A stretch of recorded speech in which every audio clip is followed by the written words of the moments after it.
સાબરકાંઠામાં પણ વરસાદી માહોલ જોવા મળ્યો। હિંમતનગરમાં વહેલી સવારથી જ વાતાવરણમાં પલટો આવ્યો હતો અને કમોસમી વરસાદની શરૂઆત હિંમતનગરમાં થઈ હતી। હિંમતનગરમાં અલગ અલગ પંથકમાં વરસાદી માહોલ છે। વહેલી સવારથી જ કમોસમી વરસાદની શરૂઆત અહીંયા થઈ હતી। ખેડૂતોના ખેતરોમાં પણ વરસાદી પાણી ફરી વળ્યા છે।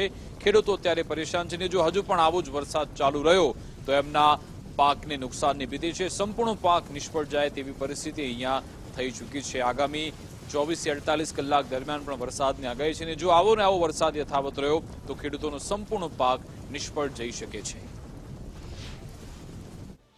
ગુજરાતમાં કમોસમી વરસાદનું જોર જોવા મળ્યું છે ત્યારે ખાસ આજે 30 ઓક્ટોબર છે ત્યારે પણ વરસાદનું જોર જોવા મળ્યું છે। હિંમતનગર વિસ્તારમાં વહેલી સવારથી ધોધમાર વરસાદ વરસ્યો છે અને વરસાદને પગલે અહીં ખેડૂતોના ખેતરમાં પાણી છે ફરી વળ્યા છે। ખાસ વાત કરવામાં આવે તો જગતનો તાત અહીં લાચાર બન્યો છે કારણ કે જે રીતે કમોસમી વરસાદ જે છે તે ખાબક્યો છે। ગુજરાતમાં અનેક જિલ્લાઓમાં વરસાદનું જોર જોવા મળ્યું છે ત્યારે હિંમતનગરમાં પણ વહેલી સવારથી વરસાદ જોવા મળ્યો છે અને આ વરસાદ જો હજુ પણ યથાવત રહે તો ખેડૂતોના પાકને ભારે નુકસાન થવાની ભીતિ પણ જોવા મળી રહી છે। બીજી તરફ શિયાળાનો સમય છે અને શિયાળાના સમયમાં આવું માવઠું થતા ઠંડીનું પણ જે પ્રમાણ વધ્યું છે। કેમેરા પર્સન જય જાની સાથે સચિન કડિયા, ગુજરાત ફર્સ્ટ, હિંમતનગર।